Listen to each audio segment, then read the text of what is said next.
Hello friends. C plus plus language सीखने की series में आज हम देखेंगे लेक्चर 7 का पार्ट 3, जिसमें हम पढ़ रहे हैं class and objects in C plus plus.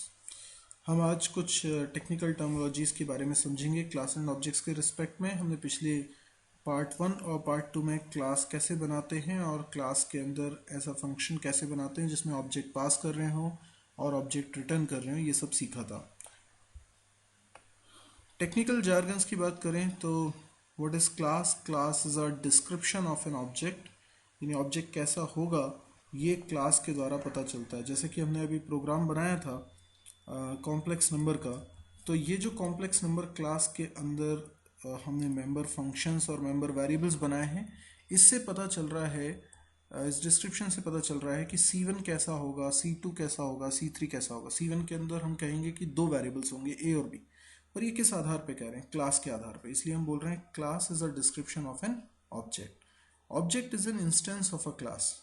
Object instance, instance मतलब होता है एग्जाम्पल। तो ऑब्जेक्ट क्लास का एक एग्जाम्पल। मैं कहूँगा कि कॉम्प्लेक्स नंबर क्या होता है? कॉम्प्लेक्स नंबर वो होता है जिसमें दो वेरिएबल्स होते हैं ए और बी। वो होता है जिसके अंदर कुछ फंक्शंस होते हैं, set data, show data and add. ये होता है मेरी नज़र में एक कॉम्प्लेक्स नंबर। आप कहते हैं कि इसका एग्जाम्पल बताइए, तो मैं कहता हूँ C1 इसका एक एग्जाम्पल है, C2 इसका एक एग्जाम्पल है, C3 इसका एक एग्जाम्पल है। तो इसलिए हम कहते हैं C1, C2, C3 are instances of class complex. तो इंस्टेंस और ऑब्जेक्ट एक ही बात। अब समझिए कि जो फंक्शंस हमने क्लास के अंदर बनाए हैं और जो वेरिएबल्स हमने क्लास के अंदर बनाए हैं उनको क्या कहते हैं? जो वेरिएबल्स हमने क्लास के अंदर बनाए हैं दैट इज ए और बी। इन अगर मैं पूछूं ए और बी किसके, तो आप ये मत बोलिएगा कि कॉम्प्लेक्स क्लास के, क्योंकि ये दोनों क्लास वेरिएबल नहीं है। क्लास वेरिएबल हम किसी और को बोलते हैं, जो हम आगे के लेक्चर में देखेंगे। ये दोनों वेरिएबल्स कहलाते हैं इंस्टेंस मेंबर वेरिएबल। अच्छा, नाम से समझिए, इंस्टेंस के वेरिएबल यानी ऑब्जेक्ट के वेरिएबल। ऑब्जेक्ट ना बने तो क्या ए और बी बनेंगे? नहीं बनेंगे, क्योंकि ए और बी वेरिएबल को मेमोरी तब मिलेगी जब C1 बनेगा, C2 बनेगा, C3 बनेगा।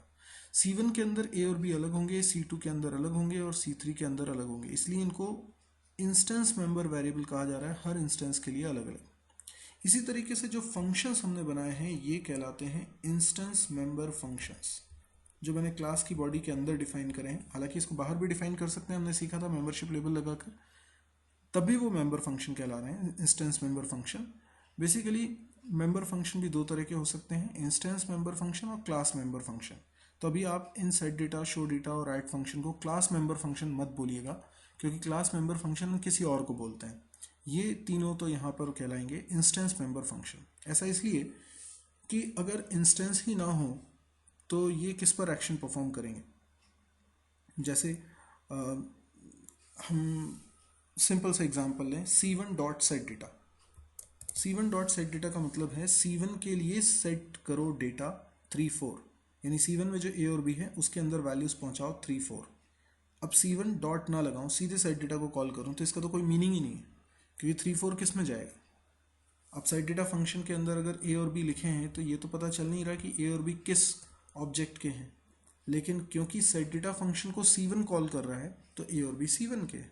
यदि सेट डेटा फंक्शन को C2 कॉल करेगा तो ए और बी C2 के हो जाएंगे।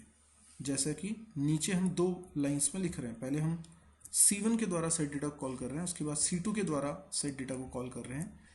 इसका मतलब पहली बार जब सेट डेटा फंक्शन चला तो सेट डेटा फंक्शन के अंदर जो ए और बी हैं वो C1 के हैं, और दूसरी बार जब सेट डेटा फंक्शन चला तो सेट डेटा के अंदर ए और बी C2 के माने जाएंगे, यानी जो भी कॉलर ऑब्जेक्ट है उसके माने जाएंगे।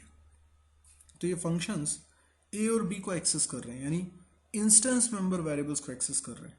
तो ऐसे फंक्शंस को भी हम इंस्टेंस मेंबर फंक्शन ही बोलेंगे, क्योंकि ये बिना इंस्टेंस के यानी बिना ऑब्जेक्ट के एक्सेस नहीं हो सकते। तो ये बड़ी साधारण सी प्रॉपर्टी है, लेकिन इसको बहुत अच्छे से याद रखना है।